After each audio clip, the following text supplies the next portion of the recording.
같이 묵상 기도하심으로 수요일에 함께 드리겠습니다.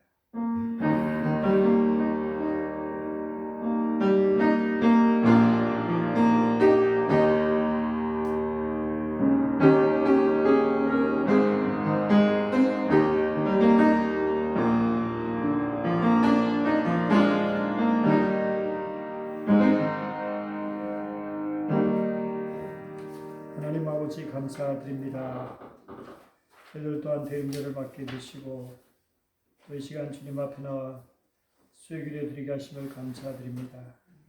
날씨가 주어진 날씨지만 그러나 주님의 그 큰 사랑, 은혜를 생각하며 주님 앞에 나온 주의 백성들을 축복하고 복 주시고 은혜 베풀어 주시기 원합니다.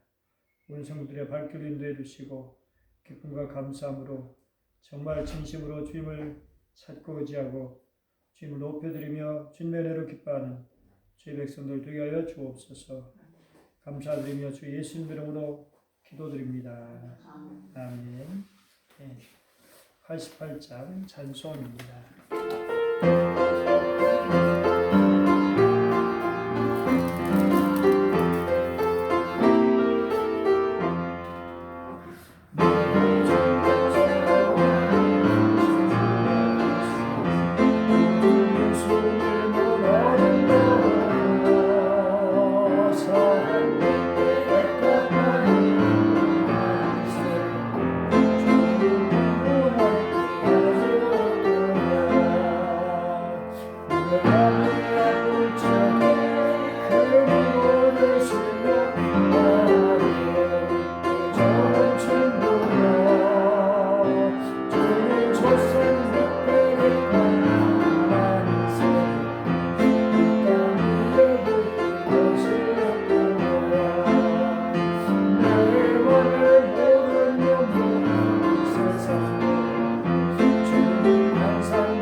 오늘도 감사하고 고맙습니다.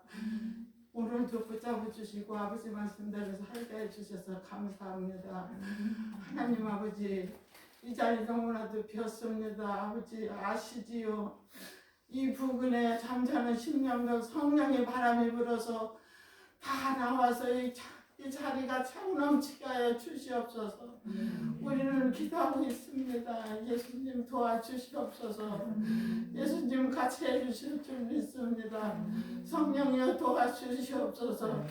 주일날 창만 끼고 교회에 왔다 갔다 하면 무슨 소용이 있겠습니까?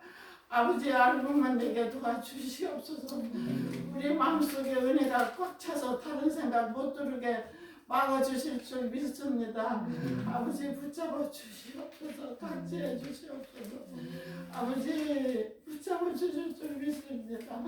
목사님을 같이 해주셔서 성령이 그들에게 입혀주시고 하나님의 뜻, 하나님의 말씀 전할 때마다 입에서 혀같이 나오는 그 말씀 우리들에게 잘 뱉긴 목과 같이 받아들일 수 있게 하여 주시옵소서.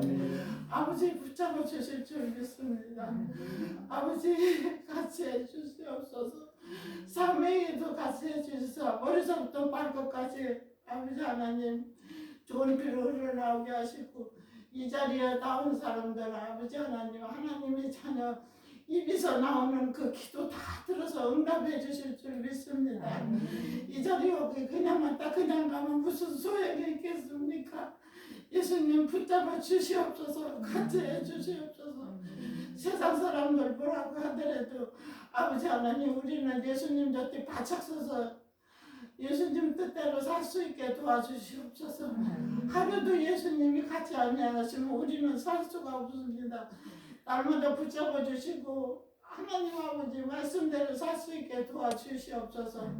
첫 시간입니다. 마치는 시간까지 우리 예수님이 같이 해주실 줄 믿고 입술이 둔해서 구하지 못한 것까지도 다 구해 주실 줄 믿고 예수님의 이름으로 기도드리옵나이다. 아멘.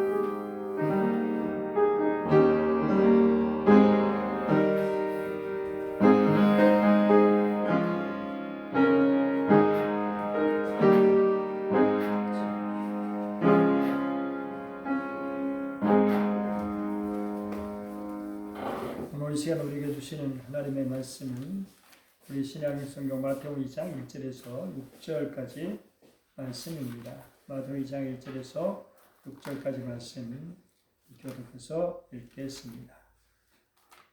헤롯 왕 때 예수께서 유대 베들레헴에서 나심에 동방으로부터 박사들이 예루살렘에 이르러 말하되 유대인의 왕으로 나시니가 어디 계시냐. 우리가 동방에서 그의 별을 보고 그에게 경배하러 왔노라 하니 헤롯 왕과 온 예루살렘이 듣고 소동한지라. 왕이 모든 대제사장과 백성과 서기관들을 모아 그리스도가 어디서 나겠느냐 물으니 이르되 유대 베들레헴이오니 이는 선자로 이렇게 기록된 바 또 유대 땅 베들레헴아 너는 유대 고을 중에서 가장 작지 아니하도다. 네게서 다시는 자가 나와서 내 백성 이스라엘의 목자가 되리라 하였음이니라. 아멘. 아멘. 베들레헴 헤롯 왕 때 성경에 헤롯이라는 이름이 많이 나오는데 이제 예수님 탄생 때 있었던 왕을 대헤롯이라 이렇게 얘기합니다. 그리고 이제 바로 그 뒤에 예수님 사역하실 때 헤롯 그 하던 헤롯 왕의 아들들 그리고 사도행전은 손자 뭐 이렇게 나온 거 볼 수 있어요. 그래서 이제 헤롯 뒤에 헤롯 아그리파라든지 헤롯 빌립이라든지 등등 이렇게 이름들이 또 뒤에 붙여지는 것을 볼 수 있습니다. 어쨌든 간에 이제 이렇게 대헤롯 왕 때 이 헤롯은 그야말로 건축광이에요. 엄청나게 건축을 많이 했어요. 수로 공사를 하고 여기저기 막 자기 무덤조차도 4개나 만들었어요. 나중에 자기가 누가 죽으면 자기 무덤 훼손시킬까봐 아마 찔리는 게 많이 있었던 건지 그래가지고 여기저기 이렇게 가묘를 많이 만들어 놓고 그래서 진짜 어딘지 잘 모르게 그렇게 하게 됐던 그런 사람입니다. 어쨌든 이때 이제 예수님이 베들레헴에서 탄생하셨다. 그런데 그때 이제 특별히 나타나는 그런 사람들이 동방으로 온 박사들이라는 사실이죠. 이 동방 박사들이 예루살렘에서 이르렀다라고 말하고 있습니다. 자, 이 베들레헴 이제 누가복음 2장 4절 보면 어떻게 베들레헴이 이렇게 연결되는가? 이제 원래 나사렛인데 예수님 이제 부모가 되는 마리아와 요셉이 나사렛 동네 사람인데 그런데 이제 베들레헴이라는 다윗의 동네로 이제 가게 됐다는 거죠. 왜냐하면 황제가 호적령을 내렸기 때문에라고 하는 거죠. 호적을 이제 하는 것은 거기에 세금과 관련되어 있는 것이죠. 그래서 그 먼 데서 이제 나사렛에서 베들레헴까지 이제 이렇게 임신한 몸으로 특별히 이제 아기를 출산할 때가 가까우는데 가게 되었다는 사실이죠. 마리아와 함께 호적하려는 마리아는 이미 잉태한 그런 몸이고 이제 베들레헴에 있을 때 해산할 날이 이제 차게 되었던 거죠. 그래서 첫 아들을 낳아서 강보로사에 구해드렸다라고 말씀하고 있습니다. 자, 중요한 것은 이제 동방 박사들이 별을 보고 찾아왔다는 거죠. 우리가 어떤 생각하면은 두 가지를 생각해 볼 수 있는데 하나는 이제 별을 계속 밤중에만 그래서 별이 나타날 때 계속 그 별을 따라서 이스라엘까지 왔다라고 이제 생각할 수 있기도 하고 또 하나는 이 동방 박사들은 기본적인 성경에 대한 이해가 있었기 때문에 유대 왕으로 오실 분이 이제 있다 거기에 대한 이해를 갖고 이제 이스라엘까지 왔다 이제 그렇게 이제 볼 수 있기도 하고요. 어쨌든 중요한 것은 이분들이 이제 예루살렘의 궁정으로 찾아왔다라고 하는 거죠. 왜냐하면 바로 유대 왕으로 태어나신이라고 그렇게 그들은 생각했기 때문에 당연히 왕이니까 왕궁으로 연결되는 것이죠. 베들레헴에서 예수님 탄생하셨지만 그 장소까지는 몰랐던 저들은 예루살렘으로 찾아가서 이제 묵게 되어지는 것이죠. 그래서 위대한 왕으로 하신 이가 어디 계시냐? 우리가 동방에서 그의 별을 보고 그에게 경배하러 왔노라. 동방에서 별을 보고 그리고 이 특별한 별을 보고 그래서 이제 그 징조를 알고 여기까지 왔다 이렇게 얘기한 것을 볼 수 있어요. 이 박사들이 온 목적이 다름 아니라 경배하기 위해서라는 거죠. 다시 말하면 예수님, 이 땅에 태어나신 예수님은 경배를 받으시기 위해서 태어나신 것이다 라고 말할 수 있는 거죠. 경배, 예배하다 라는 뜻이죠. 경배하다, 부복하다, 경의를 표하다. 그냥 이스라엘 예배는 납자 엎드리는, 그렇죠? 회개와 유대 이슬람 사람들도 이렇게 납자 엎드려 기도하는 거 볼 수 있고요. 유대인들도 그런 문화는 이제 비슷하죠. 어쨌든 그렇게 주님을 예배하기 위해서 왔다. 그런데 아기 예수님인데 그 아기께 무릎을 꿇고 절하기 위해서 왔다. 예배하기 위해서 왔다라고 하는 거죠. 마태복음 4장 10절 보니까 이제 예수님이 너희 하나님께 경배하고 다만 그를 섬기라. 아주 큰 소리로 말씀하신 거 볼 수 있죠. 사단아 물러가라. 사단이 자기에게 잘하면 다 주겠다고 하니까 예배 대상은 너가 아니다. 우리가 사단을 경배할 수가 없죠. 사단에게 절할 수가 없는 거죠. 오직 하나님께 경배해야 하는 것이죠. 그런데 이제 마태복음 8장 20절 보니까 나병 환자가 예수께 나서 절을 했어요. 똑같은 단어예요. 경배라는 단어, 똑같은 그런 단어입니다. 절을 했다. 결국 예수님을 하나님의 아들로 하나님으로 경배했다라고 하는 그런 의미가 들어있는 거죠. 그래서 원하시면 저를 깨끗하게 할 수 있습니다. 하나님 영이시니 예배하는 자가 영과 진리로 예배할지니라. 여기 똑같은 단어예요, 다. 그러니까 이제 예수님을 예배하기 위해서 왔다. 유대인의 왕을 예배하기 위해서 왔다. 그렇게 이제 말했던 것을 볼 수 있어요.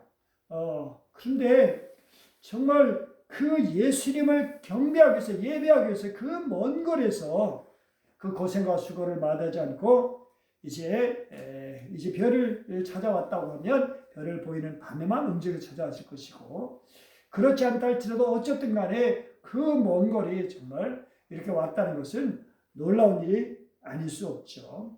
이 동방이라는 지역은 이제 뭐 동쪽 동방 해나 별의 떠오름, 이스라엘 입장에서 동쪽이죠. 이스라엘의 동쪽은 지금 요르단도 동쪽이고, 뭐 이제 지금 있는 이라크라든지 뭐 시리아 이라크 쪽 다, 그 다음에 또 페르시아 다, 이란도 다 동쪽이 되어지는 것이죠.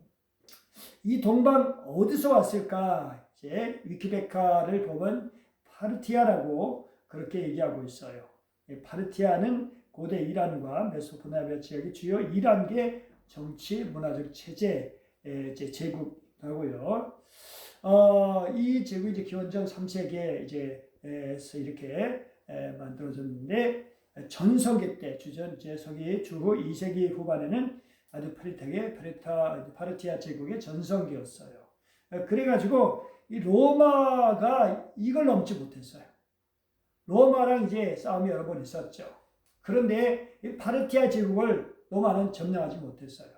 나중에 이 제국이 무너지게 됐지만, 그것도 로마에 의해서가 아니라 이제 사산왕조 페르시아에서 이제 정복된 것을 볼 수 있어요. 사실은 뭐 이 파르티아 제국도 이제 이란계, 페르시아계 같이 다 연결될 수도 있겠죠.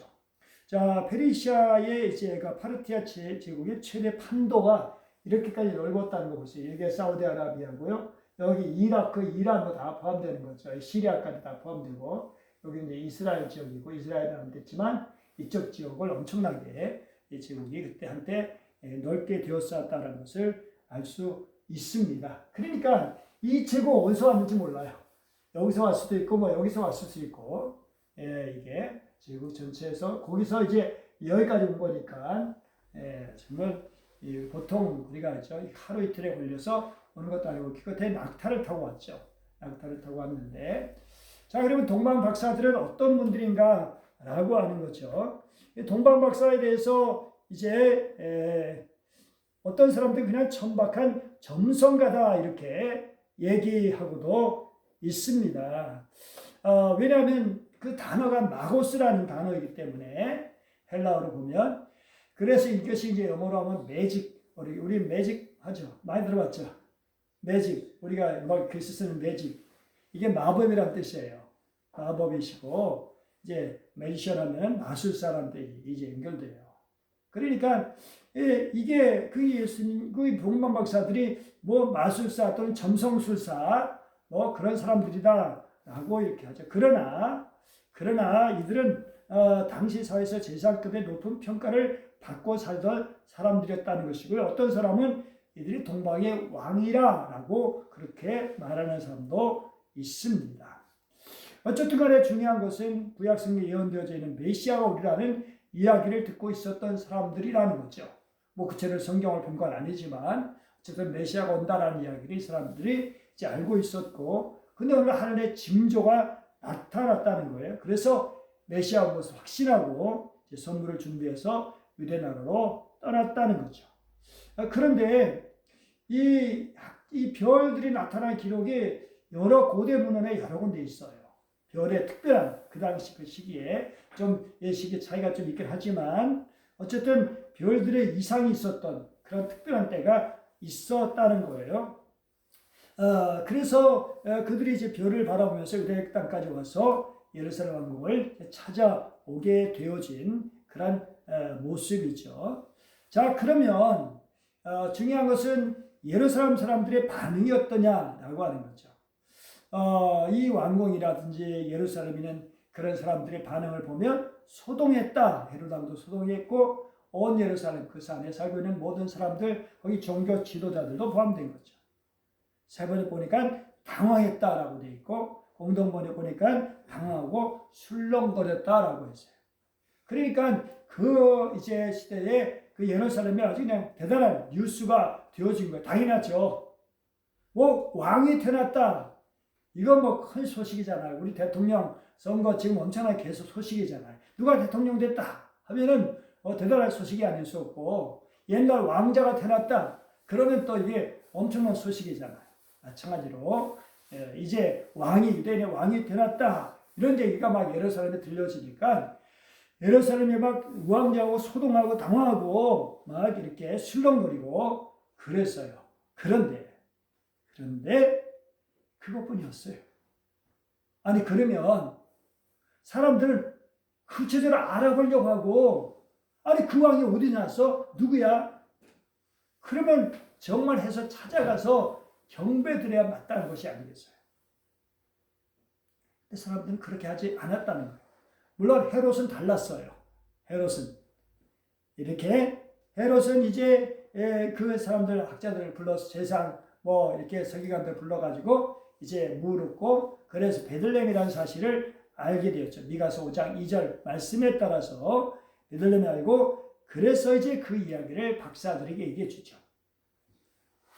그런데 한편 생각해 볼 수 있는 것은 이 유대 지도자들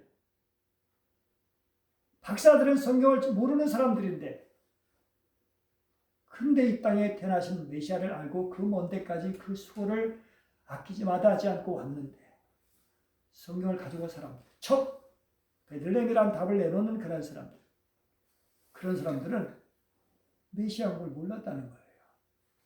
아니 그리고 얘기를 들었으면 당연히 누가 먼저 가봐야 될까요? 대상이 제일 먼저 가봐야죠. 자기는 가지 않더라도 사람을 보내서 확인해 봐야죠. 서기관들을 그렇게 해야죠. 그런데 저들은 전혀 그렇게 하지 않았다는 사실입니다. 이게 바로 믿는 것과 아는 것과 다른 것이죠. 알기는 아는데 그게 우리랑 별 관계없는 사실은 당시의 종교 지도자들은 메시아를 별로 바라지 않았었어요. 왜? 메시아가 달갑지 않았을 거예요. 왜냐하면 메시아가 오면 자기들이 잘했고 정말 간절히 메시아를 기대했고 그 말씀에 순종하면서 그렇게 순수하게 살았다면 메시아가 오는 게 좋을 텐데 그런데 메시아가 오면 완전히 뒤바뀌어지는 그런 의미가 들어있잖아요. 그러니까 이 사람들은 크게 별로 달갑지가 않을 수 있었던 거예요. 예루살렘 사람들 그들은 다 나름의 그래도 편히 살고 있는 사람들이었죠. 진짜 어려운 사람들은 저기 갈릴리 사람들 그런 사람들 지금 정말 힘들게 살아가는 사람들이 너무나 많이 있었죠. 그런데 예루살렘 사람들은 편하게 살고 있었던 그런 사람들에게는 이게 별로 중요하지 않아요. 오늘 우리들에게도 메시아 예수님 강림 대림절을 맞이해서 주님의 강림이 우리에게 어떤 의미로 다가오는가 정말 우리가 간절히 주님을 그렇게 바라고 있느냐. 우리 일제 강점기 때는 정말 그때 얼마나 주님을 기다렸어요. 사모하고. 우리 질선지 목사님 같은 분은 요한계시록을 만독했다 그래요. 마음 버릴 거. 네. 어쨌든 간에 정말 막 이상한 구름만 떠도 주님이 오시는 거 아닐까 그렇게 하면서 간절히 사모하는 마음이 있었는데 올라 우리 크리스천들은 어떠냐라는 거죠. 얼마나 주님을 기다리고 간절히 사모하고 있느냐라고 하는 거죠. 다 알아요. 주님 다시 온다는 거 알고. 그런데 그 재림이 정말 그렇게 기다려지느냐라고 하는 거죠. 그렇게 사모하는 마음이 있냐라는 거죠. 주님을 나의 주님이라고 하는데 정말 그분이 나의 주님이 맞냐라는 거죠. 그분을 뜻에 따라 살아가느냐라고 하는 거죠. 아닌 것들을 시사하고 있는 그런 모습, 말씀을 우리에게 말씀하고 있는 것이죠. 헤롯이 이제 가만히 박사들을 불러 별이 나타난 때를 자세히 묻고 가만히 조용히 공개적으로 하지 않고 조용히 불러요. 나름의 꿍꿍이가 음모가 있는 거죠. 그래서 알기 찾거든 자세히 이제 알아보고 찾거든 내게 구하여 나도 가서 그에게 경배하게 하라라고 말했지만 사실은 어때요? 이제 그 왕을 죽이려. 왜냐하면 자기 왕권에 위협이 되기 때문에. 왕이 내가 있는데 그리고 내 아들들이 여전히 버섯이 있는데 우리 집안에는 누가 아기가 태어난 게 없는데 어디서 갑자기 뚱딴지같이 유대인의 왕이 태어났다고? 그게 사실이라면 엄청나게 위협이 되려고 생각하죠. 그래서 그 아기를 죽이려고 생각했던 그런 헤롯의 모습을 볼 수 있어요. 실제로 그렇게 죽이려고 시도했던 그런 일을 우리 너무나 잘 알고 있습니다. 어쨌든 동방 박사들은 이제 베들레헴에 대한 정보를 듣게 되고 왕궁에 나와서 베들레헴으로 가는 길에 접어들게 되었습니다. 그리고 이제 박사들이 왕의 말을 듣고 갈 때 동방에서 보던 그 빌이 문득 앞서 인도하는 거예요. 동방에서 보던 그 빌. 그 별이 딱 나타났어요. 내 밤이겠죠. 얼마나 반가웠을까요? 별이 딱 이 동방 박사들 앞에 나타나고 그리고 아기 예수 있는 곳에 머물러 서게 되었어요. 별이 이 동방 박사들을 기다리고 있었어요. 동방 박사들 하나님의 마음이죠. 하나님께서 이 박사들을 인도하시기 위해서 아기 예수님께 찾아가는 그 박사들을 귀하게 보시고 그들을 선하게 인도하시기 위해서 처음부터 그렇게 인도하셨으면 어떨까 하는 생각도 들어요. 처음부터 베들레헴으로 인도하셨으면 그러면 어떨까요? 모르죠. 사람들이 잘 모를 수 있죠. 그렇죠? 그런데 예루살렘을 통해서 거쳐서 그래서 왕도 알게 되고 그래서 사건이 일어나고 그래서 또 세상 이런 사람들도 알게 되죠. 그리고 자기들이 얼마나 잘못했는가를 결국 하나님 앞에 심판을 받게 되는 그런 일이 있게 되어지는 거죠. 어쨌든 성경은 하나님은 예수님께 인도하는 예수님을 알게 하고 예수님을 만날 수 있게 하고 예수님을 경배할 수 있게 하고 이 바로 구약 성경을 통해 보여주신 하나님의 마음이에요. 예수님께 나가서 예수님을 만날 수 있도록 예수님을 보여주고 예수님을 인도하고 안내하신다. 그래서 어떤 상징을 통해서 어떤 사건을 통해서 그리고 예언의 말씀을 통해서 그렇게 예수님을 구약에서 이제 알려준 것을 볼 수 있어요. 이제 해밀턴이라는 학자가 기독교 신앙의 기초라는 책을 통해서 구약 성사는 예수님의 성취에 대한 예언이 332개가 있다고 말하고 있어요. 구약 성에 그렇게 예수님에 대한 예언이 많다는 거예요. 페인이라는 학자는 191개의 예언 성취를 기록해 놓았다고 했어요. 어쨌든 정말 엄청나게 많은 예수에 대한 예언이 구약 속에 있다라고 하는 것은 뭘 말해주느냐. 하나님께서 얼마나 예수님을 사람들이 알기를 원하신가를 보여주고 있죠. 하나님께서 그래서 기회만 있으면 예수님을 증거하게 하시고 예언하게 하시고 그분이 어떤 분인지 그분이 어디서 태어날 것인지 그분이 어떤 사역을 하실 것인지 그분이 어떤 고난을 겪으실 것인지 그분이 어떻게 부활할 것인지 그분이 어떻게 승천하시고 어떻게 다시 오실 것인지 예수님에 관한 그런 모든 일들을 정말 예언하게 하신 그런 일을 볼 수 있어요. 여자의 후손으로 태어나게 하신 창세기 3장 15절 그리고 갈라디아 4장 4절 여자에게 나게 하신 것 그리고 처녀로 태어난 이사야 7장 14절 임마누엘 처녀가 잉태 아들을 낳을 것이요 바로 또 예수님 그대로 되어졌고 하나님의 아들 내가 내 형누나 여호와께서 내게 이르신 너는 내 아들이라 그런데 예수님 세례 받으실 때 또 그렇게 한데어서 내 사랑하는 아들이라 라고 하는 말씀을 듣게 되셨죠. 그리고 오늘 베들레헴에서 탄생하실 것이 이가서 5장 2절 분명히 있게 된 것을 우리는 볼 수 있어요. 그래서 이 박사들은 이제 드디어 그 집을 찾아갔고 거기가 이제 어떤 이제 구체적이 잘 모르죠. 어쨌든 어느 집 이제 밑에가 축사가 있고 그다음 위에는 이제 집이 있는 그런 집이겠죠. 어쨌든 거기에 마리아와 함께 이제 있는 것을 보게 되고 그래서 엎드려 경배하고 세 가지 예물을 드렸다라고 그렇게 말씀하고 있습니다. 황금은 왕을 위한 선물이고 왕관 다 황금이죠. 우리나라도 왕관이다 황금으로 되어 있죠. 그 다음에 유향은 이제 제사장을 위한 선물. 이제 성전에서 이 유향을 통해서 이제 하나님께 제사를 드리는 모습을 볼 수 있죠. 유향은 또 치료제이기도 하고 향기가 이제 나기도 하는 것이고요. 또 몰약은 죽은 자를 위한 선물.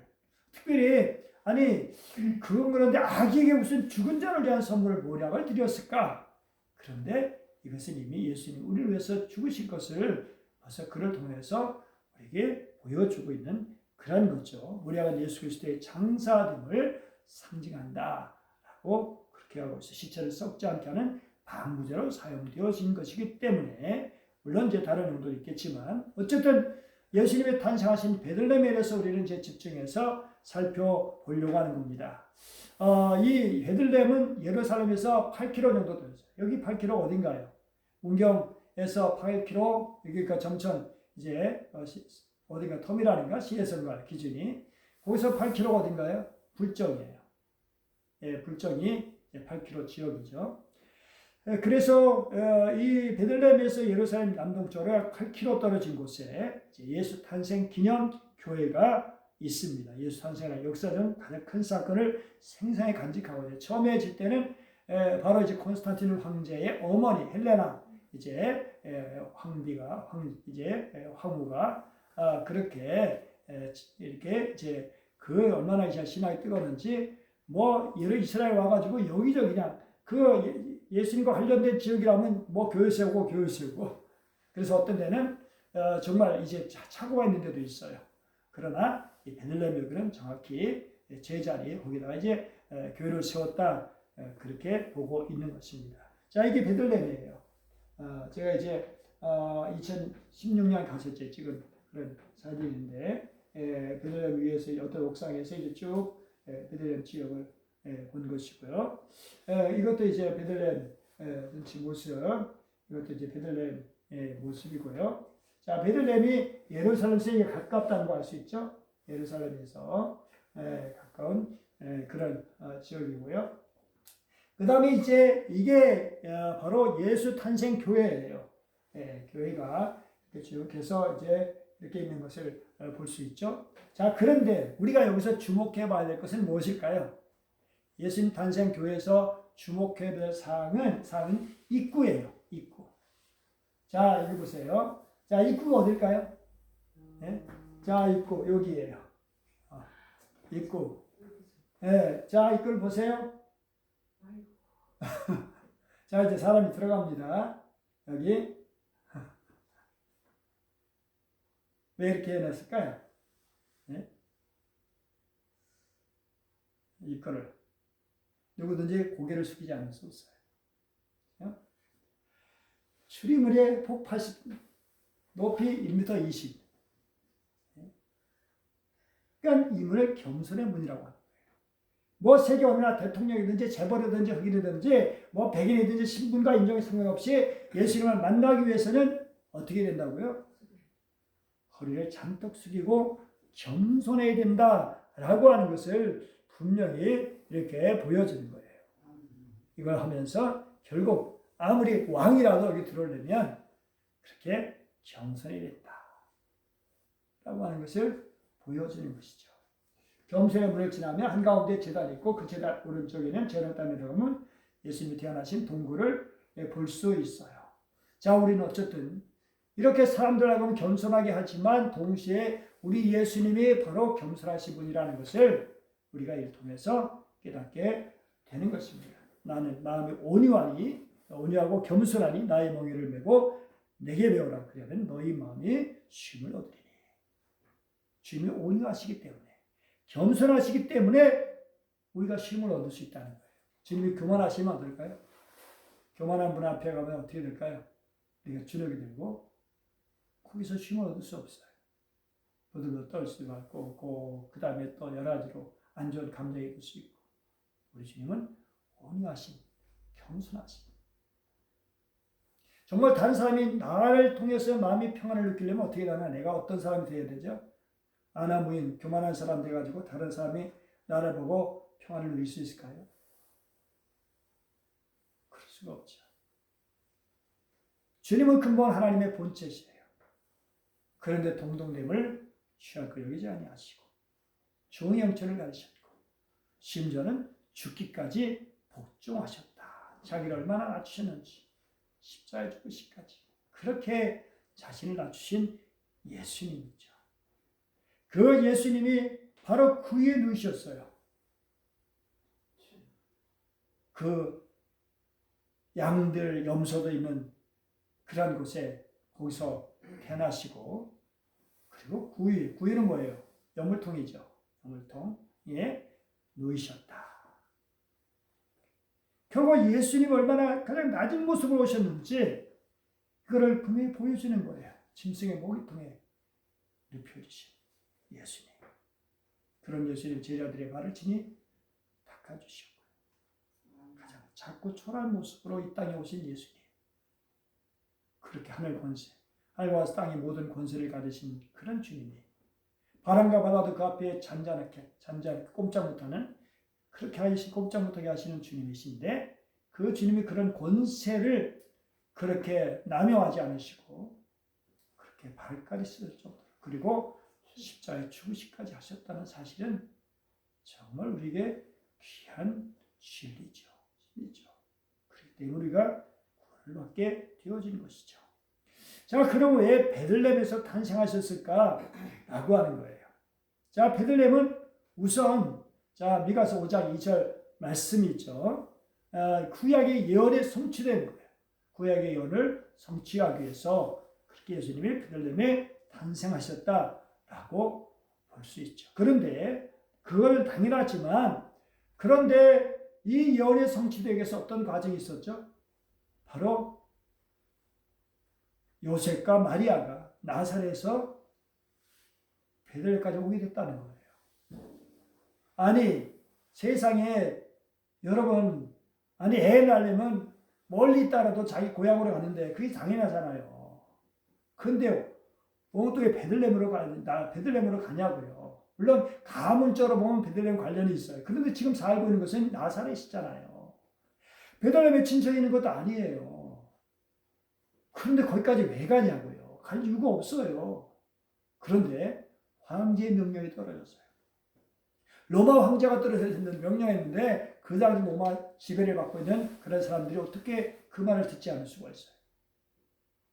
그런데 이것을 또 들어가게 되면 그 당시 로마 황제를 붙들고 계신 분이 누구냐라는 거예요.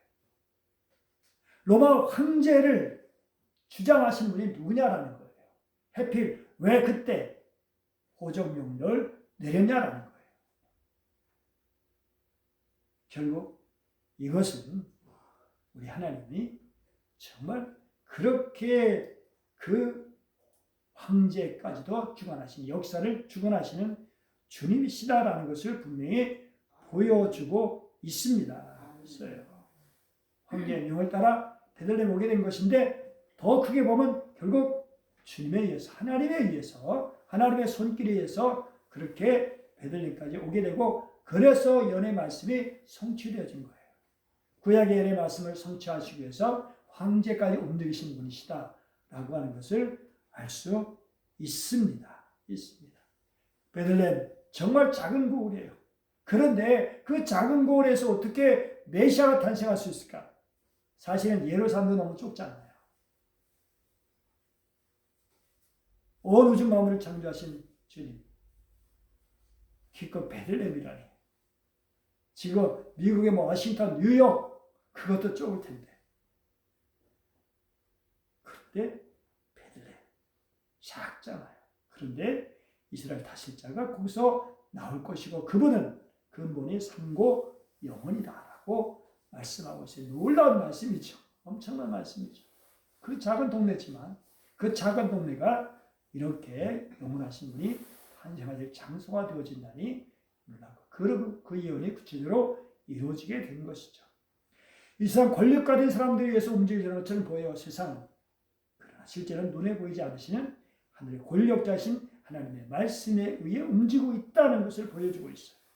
하나님의 말씀 한마디는 그 어느 황제의 명령보다도 힘있고 강력하고 그래서 그 하나님의 말씀에 의해서 결국 이 요셉과 마리아가 거기까지 오게 되었다라는 것을 볼 수 있어요. 말씀에 복종하게 된 것이다 라고 하는 것이죠. 그러면서 또 이제 바로 예수님이 유다 지파의 다윗의 후손으로 오시기 위해서 그렇게 하신 거죠. 베들레헴은 다윗의 고향이거든요. 다윗의 고향이죠. 다윗은 유다 지파에 속한 것이고요.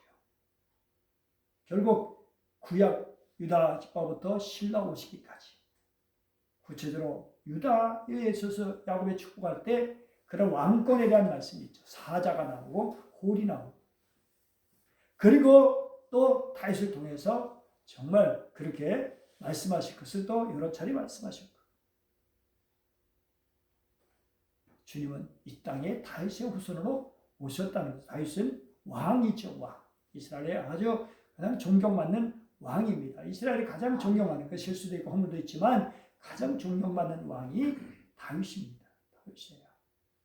그 다윗의 후손으로 오셨다는 것은 우리 주님 이 땅에 왕으로 오셨다는 것을 보여주고 있죠. 그런데 다윗과 비교할 수 없는 만왕의 왕이시죠.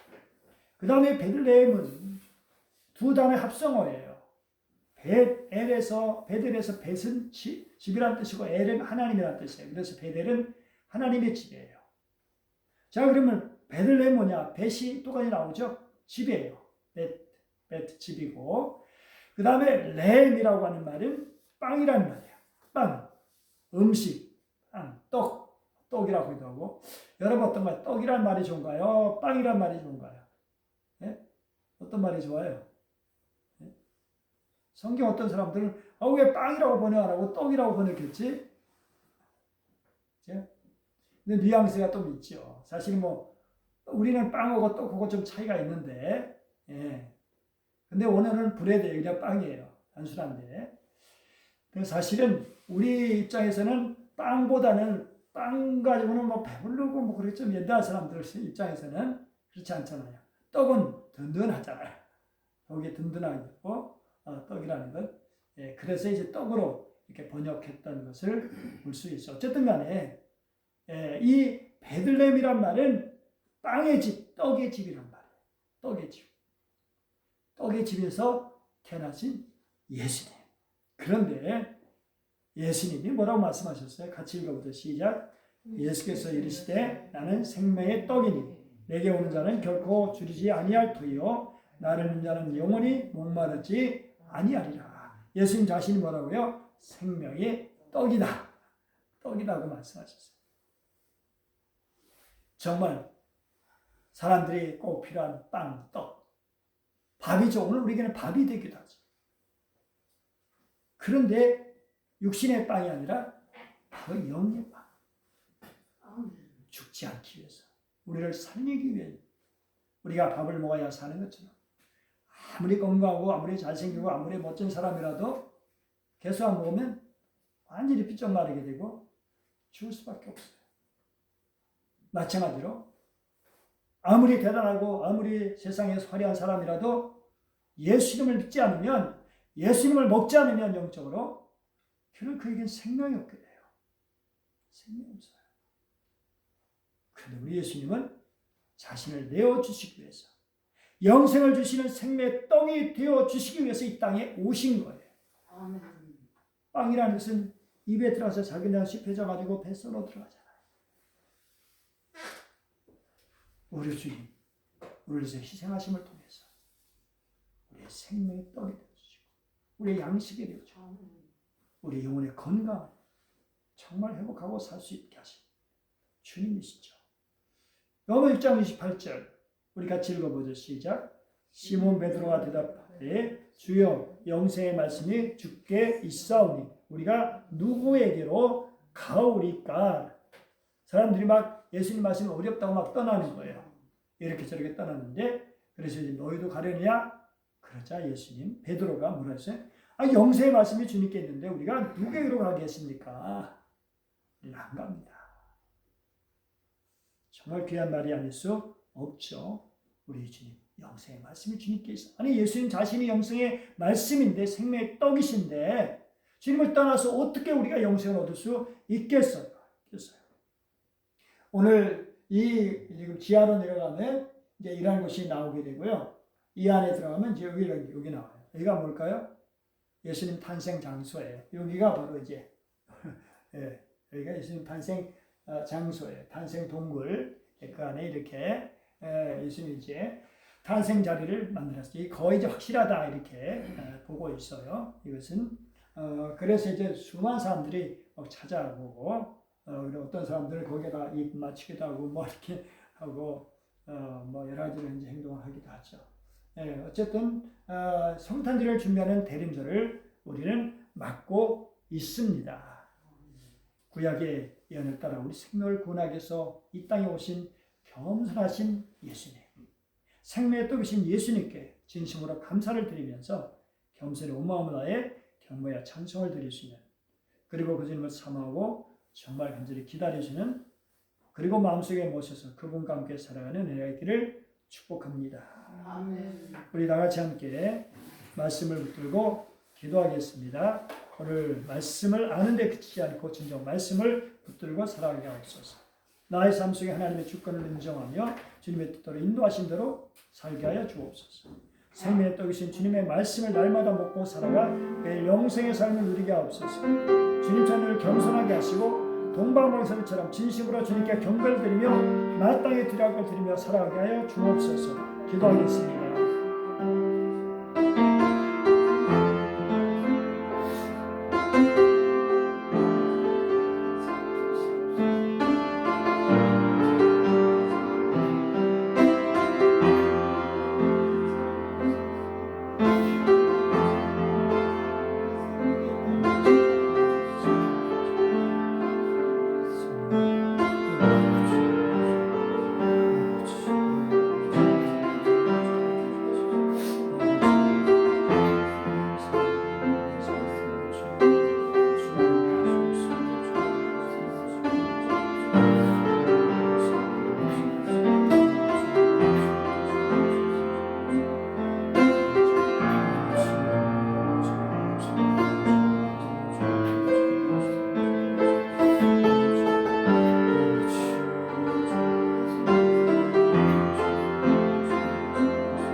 예수께서 우리 나라 민족을 위해서 코로나 극복, 한국교회와 선교사 교자, 교회 전업대상교를 위해서 우리 교회와 성도를 가정과 기도가 필요한 분들을 생각해서 우리 같이 함께 기도하겠습니다.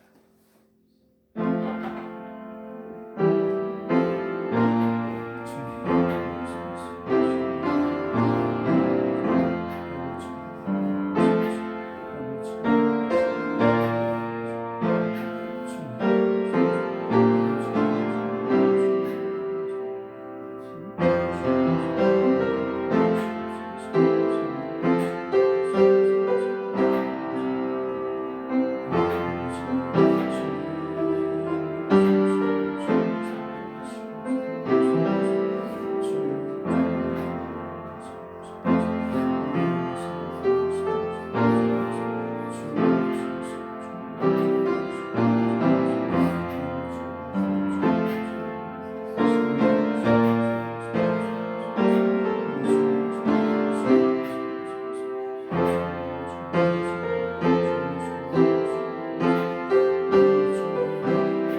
말씀을 주시니 감사합니다.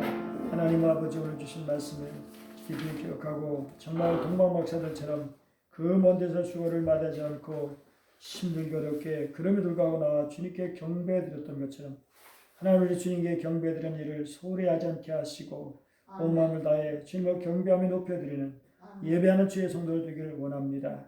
하나님 아버지 또 감사합니다. 겸손하신 주님 하나님 아버지 늘 겸손하게 하시고 아버지 주의 약속의 말씀이 꼭 이루어짐을 믿고 약속 붙들고 살게 하여 주옵시고 하나님 아버지 주님께서 얼마나 겸손하시는지를 잊지 않게 하여 주시옵소서. 특별히 생명의 떡이신 주님 날마다 우리에게 생명 주시기를 기뻐하시는 주님 감사합니다. 예수님보다 영원한 생명을 얻게 하시고 또 날마다 주님의 생명으로 살아게 하신 주님 날마다 하나님 예수님의 말씀 붙들고 오늘도 살아가서 영적으로 핍절한 성도를 되지 않게 해주시고 영적으로 강건한 주의 백성도 더욱 되게 하시고 영생을 누리며 오늘도 내일도 아름답게 살아가게 하여 주시옵소서. 기도한 모든 제목도 선하게 응답하시고 오늘 인도하시기도 원하며 귀하신 주 예수님의 이름으로 기도드립니다. 아멘.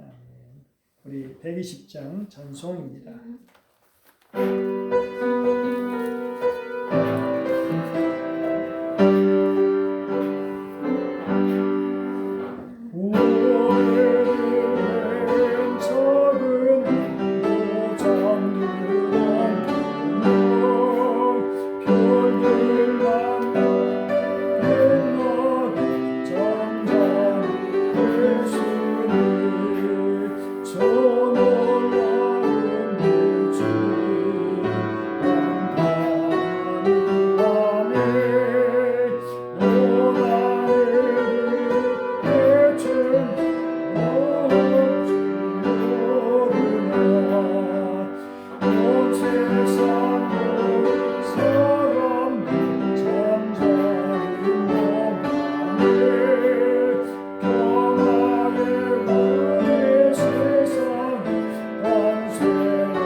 기아대지를 자칫하게 우리 주일날 우리 유목사님 통해서 구입해 주시면 감사하겠습니다. 이제 우리 주기도문으로 마치겠습니다. 하늘에 계신 우리 아버지 이름을 거룩하게 하시며 아버지의 나라가 오게 하시며 아버지의 뜻이 하늘에서와 같이 땅에서도 이루어지게 하소서. 오늘 우리에게 일용할 양식을 주시고 우리가 우리에게 잘못한 사람을 용서하여 준 것 같이 우리 죄를 용서하여 주시고 우리를 시험에 빠지지 않게 하시고 악에서 구하소서. 나라와 권능과 영광이 영원히 아버지의 것입니다. 아멘.